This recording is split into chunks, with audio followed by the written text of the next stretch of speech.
મૃત્યુ પછી આત્મા મૃતકના કપડા સાથે કેમ જોડાયેલી રહે છે? ગરુડ પુરાણમાં જાણો તેનું રહસ્ય. હિન્દુ ધર્મમાં મૃત્યુને માત્ર શરીરનો અંત માનવામાં આવે છે, આત્માનો નહીં.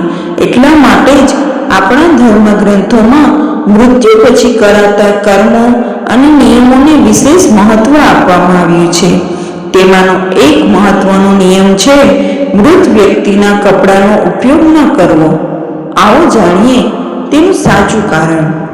સનાતન ધર્મમાં મૃત્યુને જીવનનું અંતિમ સત્ય માનવામાં આવે છે, પરંતુ ધાર્મિક ગ્રંથો અનુસાર આત્મા ક્યારેય નષ્ટ થતી નથી.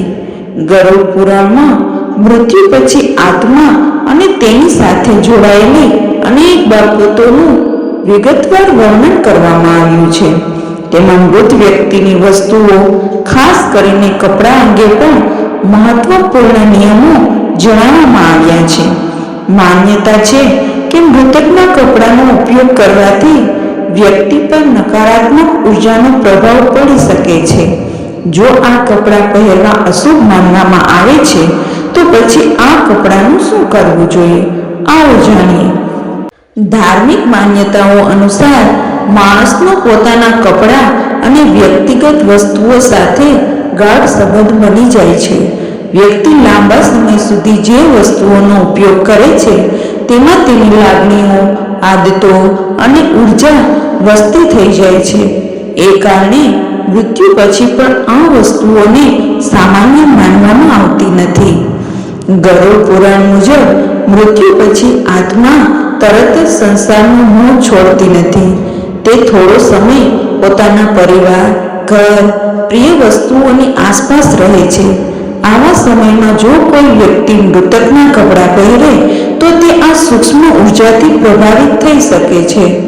ઘણા લોકોને તેને માનસિક બેચેની, નકારાત્મક વિચારો અથવા અજાણ્યા અનુભવ સાથે પણ જોડે છે. શ્રીમદ ભગવદ્ ગીતામાં ભગવાન શ્રી કૃષ્ણએ કહ્યું છે કે આત્મા ક્યારેય મરતી નથી, માત્ર શરીરનો નાશ થાય છે. આત્મા અજર અને અમર છે. આ જ વિચાર ગરુડ પુરાણની માન્યતાઓને પણ આધાર આપે છે, જ્યાં આત્મા અને તેના મોહનું વર્ણન કરવામાં આવ્યું છે.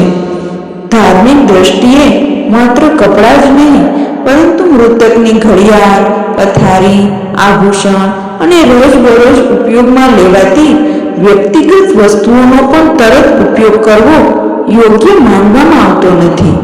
માન્યતા છે કે આ વસ્તુઓ વ્યક્તિની સ્મૃતિઓ અને ઉર્જા સાથે જોડાયેલી હોય છે.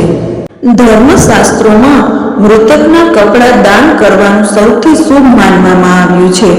જરૂરિયાતમંદ લોકો, સાધુઓ અથવા ગરીબોને આ કપડાં દાન કરવાથી પુણ્ય પ્રાપ્ત થાય છે અને મૃત આત્માની શાંતિ માટે પણ તેને ઉત્તમ માનવામાં આવે છે.